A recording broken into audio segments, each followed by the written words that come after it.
Hello friends, आता आपण बघणार आहोत लग्नानंतर होईलच प्रेमचा 12 सप्टेंबरचा एपिसोड रिव्ह्यू. कालच्या भागात आपण बघितलं की काव्या गुलाल पुसायला आली असते. ती आरशासमोर गुलाल पुसत असते तेव्हा पार्थ तिकडून आंघोळ करून येतो आणि केसांचं पाणी काव्यावर उडत असतं. काव्या त्याच्याकडे बघतच असते. तेव्हा पार्थ तिला खुणवतो, मी करू, आणि तो तिच्या हातातनं टिश्यू पेपर घेतो. काव्याच्या चेहऱ्यावर गुलाल लागलेला असतो. काव्याच्या कपाळावरचा गुलाल पार्थ हाताने भांगेमध्ये भरतो. तेव्हा काव्या त्याच्याकडे बघतच असते. पार्थ तिला खुणवतो की आरशात बघ म्हणून. काव्या आरशात बघते तेव्हा ती बघते तर पूर्ण भांगेत गुलाल पसरलेला असतो. तेव्हा काव्या पार्थला बोलते, काय केलं देशमुख तुम्ही? अहो, तुम्हाला गुलाल पुसायला लावला होता, तुम्ही अख्ख्या भांगेत पसरवला आहे. तेव्हा पार्थ बोलतो, तोच तर प्लॅन होता. तेव्हा पार्थ जायला लागतो. तेव्हा काव्य बोलते, लाईन क्रॉस होते असं वाटत नाही का देशमुख? तेव्हा पार्थ काव्याकडे बघत असतो, केस पुसत असतो. तेव्हा काव्या बोलते, अहो काय देशमुख, केसात गुलाल तसाच आहे, कशी काय आंघोळ केली तुम्ही? तेव्हा पार्थ बोलतो, दिसतोय. तेव्हा काव्या बोलते, आत्ता मान खाली घालायला लागली ना तुम्हाला माझ्यासमोर, तेव्हा दिसला. बाय द वे, पहिल्या दिवसातले आर्किटेक्ट ना तुम्ही? साधे केसही धुता येत नाही तुम्हाला? कशाला एवढे ओले केले? माझ्यावर ठिबक सिंचन करायला? केस धुता येत नाही, केस पुसता येत नाही. तेव्हा पार्थ बोलतो, पुसून देता? तेव्हा पार्थ टॉवेल काव्यासमोर करतो. काव्या पार्थकडे पहिले बघतच असते आणि टॉवेल घेते त्याच्या हातातनं आणि त्याला खुणवते की तिकडे बसा. तेव्हा पार्थ तिकडे जातो. तेव्हा काव्या पार्थकडे जाते आणि पार्थचे केस पुसत असते. तेवढ्यात तिकडनं मानिनी येते आणि मानिनी दरवाजाच्या फटीतून त्या दोघांना बघत असते. तेव्हा मानिनीला आठवत असतं की तिची मैत्रीण बोलते की ज्याला मी पार्थ समजत होते तो पार्थ नाही आहे, तिचा बॉयफ्रेंड होता. तुझ्या सुनेचं अजूनही त्या मुलासोबत अफेअर सुरू आहे मानिनी. तेवढ्यात काव्याचं लक्ष मानिनीकडे जातं.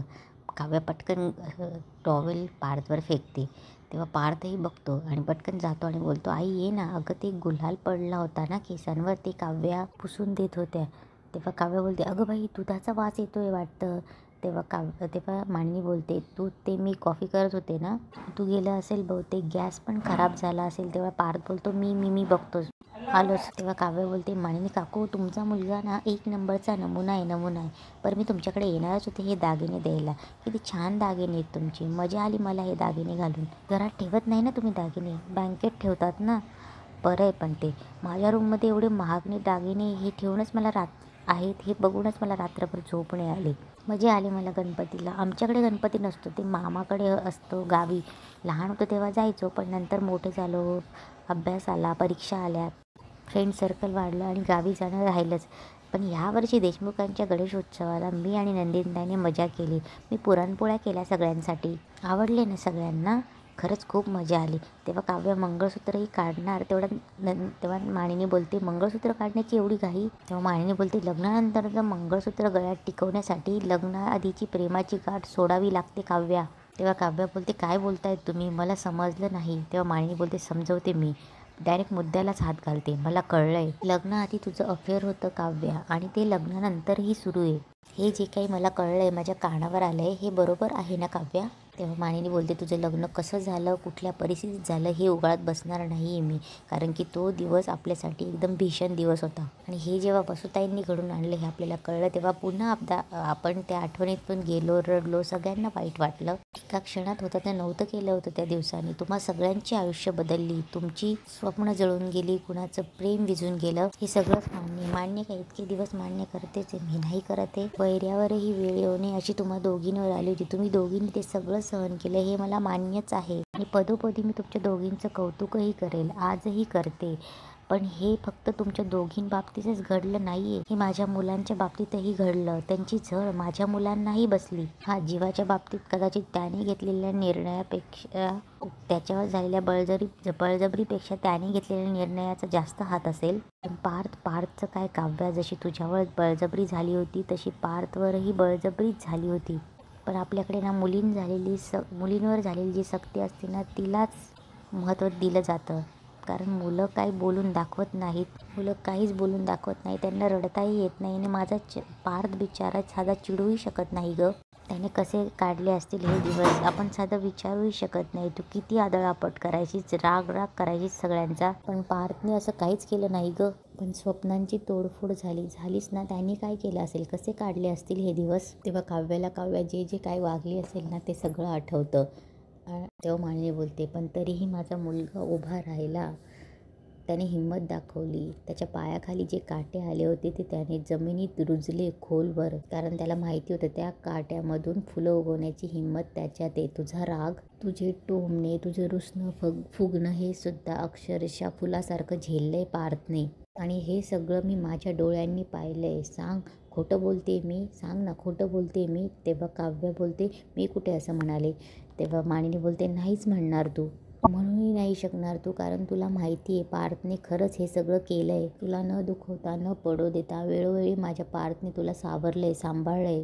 तुझ्यासाठी मैत्रीचा हात पुढे केला, प्रेमाची साथ देण्याचा प्रयत्न केला. हे सगळं त्यांनी केलंय ना. या सगळ्यासाठी मला माझ्या मुलाचा खरंच अभिमान आहे. आणि या सगळ्यात पार्थने कधीही तुलना नाही केली त्याच्या भूतकाळाशी, कारण त्याचा भूतकाळ नंदिनी सतत त्याच्या डोळ्यासमोर होती, सकाळ दुपार संध्याकाळ. पण त्याने कधीही मनात सुद्धा तुझी आणि नंदिनीची तुलना केली नाही. पण तरीही हातून सुटलेल्या सुखासाठी तो कधीही तळमळत बसला नाही. पण त्या उलट तुझ्या रूपाने तेच सुख परत त्याच्या आयुष्यात येईल ह्या विचाराने कधीच त्याने तुझा हात सोडला नाही काव्या. तेव्हा मानिनी रडते आणि बोलते, बरोबर आहे ना काव्या, मी हे सगळं सांगते ते बरोबर आहे ना. तेव्हा मानिनी काव्याला बोलते की तुला का नाही जमलं गं हे सगळं, तुला का नाही जमलं. पार्थचा भूतकाळ सतत याच घरात होता, तसं तर तुझ्या बाबतीत नव्हतं ना. तेव्हा काव्यालाही जीवाशी बोलणं, जीवाबद्दलचं वागणं सगळं आठवतं. तेव्हा काव्या पूर्ण शांत होते, पुढे जाते. तेव्हा मानिनी तिच्याकडे येते आणि बोलते, आहे उत्तर तुझ्याकडे, बोल ना. तेव्हा मानिनी बोलते, नसणारच आहे तुझ्याकडे उत्तर, कारण की मी म्हणाले ना, भूतकाळ मागे सोडून पुढे जायला खूप खूप मोठं मन लागतं काव्या. तेव्हा काव्या मानिनीकडे बघते आणि बोलते, असं नाही आहे काकू, कसं सांगू मी तुम्हाला. तेव्हा मानिनी बोलते, मग जसं आहे तसं सांग बाई. तेव्हा मानिनी बोलते, आत्ता आपण इथे दोघीच आहोत, बरं थांब. आणि मानिनी पटकन दरवाजा लावते. बाहेर कुणीही नाही, मी दार लावून घेतले आणि आतही कोणी नाही आहे, आता तरी बोल. हे बघ, तुझी सासू म्हणून नाही, तुझ्या नवऱ्याची आई म्हणून नाही, एक स्त्री म्हणून विचारते मी तुला.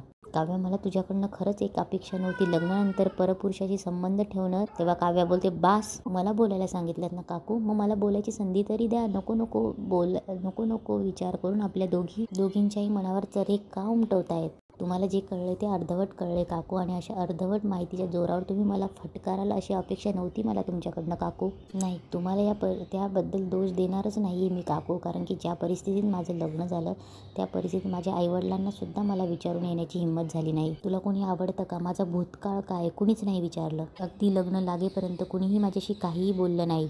मी बोहल्यावर चढेपर्यंत कुणालाही माझ्या आवडीचा भूतकाळाचा काहीही प्रश्न नव्हता. तर आता सुद्धा माझ्या भूतकाळाबद्दल कुणालाही काहीही विचारायचा हक्क नाहीये. तेव्हा मानिनी बोलते, मला आहे, कारण माझ्या मुलाच्या आयुष्याचा प्रश्न आहे हा काव्या. तेव्हा काव्या बोलते, मान्य आहे मला, पण तुमच्या मुलाची सुखाची किल्ली अजून तरी माझ्या हातात नाहीये काकू. आणि आता राहिला प्रश्न इथिक्सचा, तर मी माझ्या आई वडिलांची शपथ घेऊन सांगते, आत्ता माझं कुठल्याही मुलाबरोबर अफेअर नाही आहे. तेव्हा मानिनी बोलते, नाही आहे. तेव्हा काव्या बोलते, नाही आहे, मी मान्य करते, लग्नाआधी माझं एका मुलाबरोबर अफेअर होतं. तेव्हा मानिनी बोलते, त्याबद्दल माझं काही म्हणणं नाहीच आहे. तुला तुझ्या भूतकाळाबद्दल न विचारणाऱ्यांपैकी मी पण एक आहे ना. पण मला माझ्या मुलाच्या भविष्याचा विचार करायला नको. लग्नानंतर माझ्या मुलाला कोणी फसवू नये, चीट करू नये. त्याच्या बायकोने त्याच्या वागण्याचा साधेपणा, त्याच्या प्रेमाला त्याचा बावळटपणा, त्याच्या साधेपणाला त्याचा दुबळेपणा असं वाटू नये, हे माझं वाटणं. हे चुकीचं आहे का, सांग ना, हे चुकीचं आहे का. तेव्हा काव्य बोलते, असं म्हणाले का मी. पण पार्थची आई होताना एक गोष्ट दाखवून दिली तुम्ही काकू, सुनेची बाजू नेहमीच तोकडी वाटते.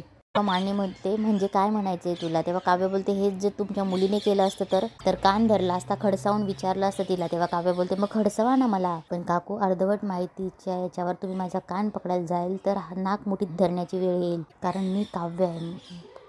माझी चूक असेल तर दुसरं कोणी माझ्या कान पकडायच्या आधी मी स्वतः माझा कान पकडते.